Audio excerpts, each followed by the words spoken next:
ಎಲ್ರಿಗೂ ನಮಸ್ಕಾರ. ನಾನಿವತ್ತು ಆರೋಗ್ಯದ ನಿರ್ವಹಣೆಯಲ್ಲಿ ಉತ್ತಮ ಹವ್ಯಾಸಗಳ ಪಾತ್ರ ಅನ್ನೋ ವಿಚಾರದಲ್ಲಿ ನನ್ನ ಅಭಿಪ್ರಾಯಗಳನ್ನು ನಿಮ್ಮ ಜೊತೆ ಹಂಚಿಕೊಳ್ತಾ ಇದ್ದೇನೆ.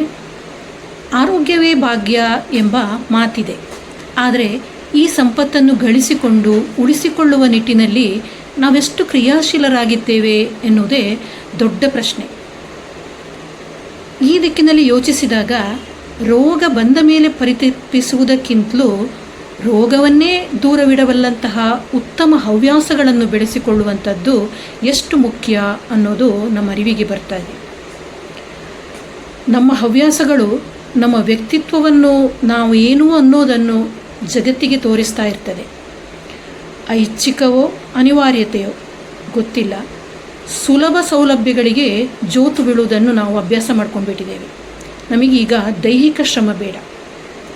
ಆದರೆ ಈ ದೈಹಿಕ ಶ್ರಮ ಬೀಳುವಂತಹ ಕೆಲಸಗಳೇನಿವೆ ಅವುಗಳನ್ನು ನಮಗಿರುವ ಅವಕಾಶಗಳ ಪರಿಮಿತಿಯಲ್ಲಿಯೇ ರೂಢಿಸಿಕೊಂಡು ಮಾಡುವಂಥದ್ದು ಆರೋಗ್ಯದ ದೃಷ್ಟಿಯಿಂದ ತುಂಬ ಉತ್ತಮ. ಇನ್ನು ವ್ಯಾಯಾಮ, ಯೋಗ, ನಡಿಗೆ ಹಾಗೂ ಶಿಸ್ತಿನ ಜೀವನ ಇತ್ಯಾದಿಗಳು ನಮ್ಮ ದೇಹವನ್ನು ಚುರುಕುಗೊಳಿಸುತ್ತವೆ ಮತ್ತು ಆ ಮೂಲಕ ಮನಸ್ಸಿಗೆ ತಾಜಾತನ, ಉಲ್ಲಾಸವನ್ನು ನೀಡುತ್ತದೆ.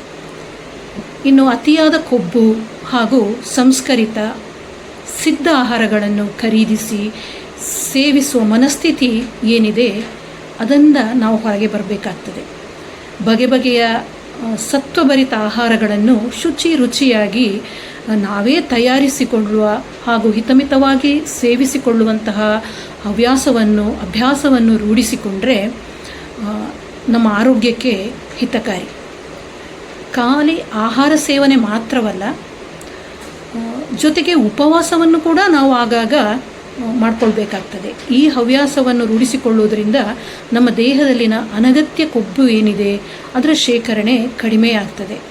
ಅಷ್ಟೇ ಅಲ್ಲ, ಹೃದ್ರೋಗದಂತಹ ಅನೇಕ ಕಾಯಿಲೆಗಳನ್ನು ಈ ಉಪವಾಸದಿಂದ ನಾವು ದೂರ ಇಡಬಹುದು.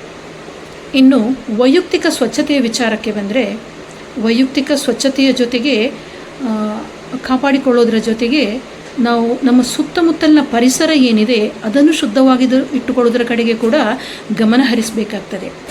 ಈ ಅಭ್ಯಾಸ ನಮ್ಮನ್ನು ಅದೆಷ್ಟೋ ಸಾಂಕ್ರಾಮಿಕ ರೋಗಗಳಿಂದ ತಡೆಗಟ್ಟಬಹುದು. ಇನ್ನು ಮಾನಸಿಕ ಆರೋಗ್ಯ, ದೇಹಾರೋಗ್ಯದಷ್ಟೇ ಮುಖ್ಯ ಈ ಮಾನಸಿಕ ಆರೋಗ್ಯ.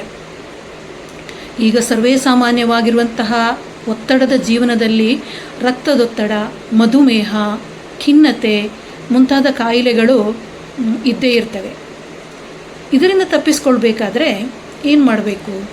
ನಮ್ಮ ಮನಸ್ಸನ್ನು ವ್ಯಗ್ರಗೊಳಿಸುವ ಕೆಲವು ವಿಚಾರಗಳಿಂದ ಮುಕ್ತಗೊಳಿಸಿಕೊಳ್ಬೇಕು. ಅಷ್ಟೇ ಅಲ್ಲ, ಸಕಾರಾತ್ಮಕ ಚಿಂತನೆಗಳು, ಆಮೇಲೆ ಧ್ಯಾನ, ಭಜನೆ, ಉತ್ತಮ ಪ್ರವಚನಗಳನ್ನು ಆಲಿಸುವುದು, ಇಂತಹ ಹವ್ಯಾಸಗಳನ್ನು ಬೆಳೆಸ್ಕೊಳ್ಬೇಕಾಗ್ತದೆ. ಇದೆಲ್ಲವೂ ಮಾನಸಿಕ ಆರೋಗ್ಯಕ್ಕೆ ಹಿತಕಾರಿ. ಇದಲ್ಲದೆ ಪ್ರವಾಸ, ಕ್ರೀಡೆಗಳು, ಆಮೇಲೆ ಲಲಿತ ಕಲೆಗಳು, ಅವುಗಳ ವೀಕ್ಷಣೆ ಹಾಗೂ ಅವುಗಳಲ್ಲಿ ನಮ್ಮನ್ನು ಸಂಪೂರ್ಣವಾಗಿ ತೊಡಗಿಸಿಕೊಳ್ಳುವಂಥದ್ದು, ಆಮೇಲೆ ಉತ್ತಮ ಪುಸ್ತಕಗಳನ್ನು ಓದಿಕೊಳ್ಳುವುದು ಮುಂತಾದ ಸೃಜನಶೀಲ ಹವ್ಯಾಸಗಳೇನಿವೆ ಇವುಗಳು ನಮಗೆ ಜ್ಞಾನಾರ್ಜನೆ ಮತ್ತು ಮನರಂಜನೆ ನೀಡುವುದು ಮಾತ್ರವಲ್ಲ, ನಮ್ಮ ಮನಸ್ಸನ್ನು ಶಾಂತಿಯುತವಾಗಿರಿಸಿಕೊಳ್ಳಲು ಕೂಡ ಸಹಕಾರಿಯಾಗ್ತವೆ. ಇದಲ್ಲದೆ ಸದಾ ಹೊಸತನವನ್ನು ಕಲಿಯುವಂತಹ ನಮ್ಮ ಪ್ರಯತ್ನ ಏನಿದೆ ಅದನ್ನು ಜಾರಿಯಲ್ಲಿಡೋದರಿಂದ ಹೊಸ ನ್ಯೂರಾನ್ಗಳು ನಮ್ಮ ಮೆದುಳಿನಲ್ಲಿ ಉತ್ಪತ್ತಿಯಾಗುತ್ತಾ ದೇಹವನ್ನು ಉಲ್ಲಸಿತವಾಗಿ ಇಡೋದರ ಜೊತೆಗೆ ನಮ್ಮ ಆಯುಷ್ಯವನ್ನು ಆ ಮೂಲಕ ವರ್ಧಿಸುತ್ತದೆ ಅನ್ನೋದು ತಜ್ಞರ ಅಭಿಪ್ರಾಯ. ಇದೆಲ್ಲದರ ಹೊರತಾಗಿಯೂ ನಾವು ನೆನಪಿಟ್ಕೊಳ್ಳೇಬೇಕಾದ ಒಂದು ವಿಚಾರ ಅಂತೇಳಿ ಹೇಳಿದರೆ ಕೆಟ್ಟ ಚಟಗಳಿಂದ ದೂರವಿರುವಂಥದ್ದು.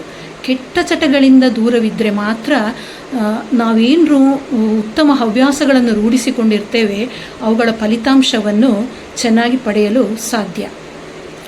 ಒಟ್ಟಿನಲ್ಲಿ ಈ ಆಧುನಿಕ ತಂತ್ರಜ್ಞಾನ ಏನಿದೆ ಇದನ್ನು ಶಾಪವಾಗಿಸಿಕೊಳ್ಳದೆ ವರವಾಗಿಸಿಕೊಳ್ಳಬಲ್ಲಂತಹ ನೈಪುಣ್ಯ ನಮ್ಮಲ್ಲಿದ್ದರೆ, ಆ ಮೂಲಕ ಉತ್ತಮ ಹವ್ಯಾಸಗಳನ್ನು ರೂಢಿಸಿಕೊಳ್ಳಬಲ್ಲಂತಹ ಚಾಣಾಕ್ಷತನ ನಮ್ಮಲ್ಲಿದ್ದರೆ ಆರೋಗ್ಯಕರ ಹಾಗೂ ಸಂತೋಷಕರವಾದ ದೀರ್ಘಕಾಲದ ಬದುಕನ್ನು ನಮ್ಮದಾಗಿಸ್ಕೊಳ್ಬಹುದು. ಹಾಗಾಗಲಿ ಅಂತ ಹಾರೈಸೋಣ.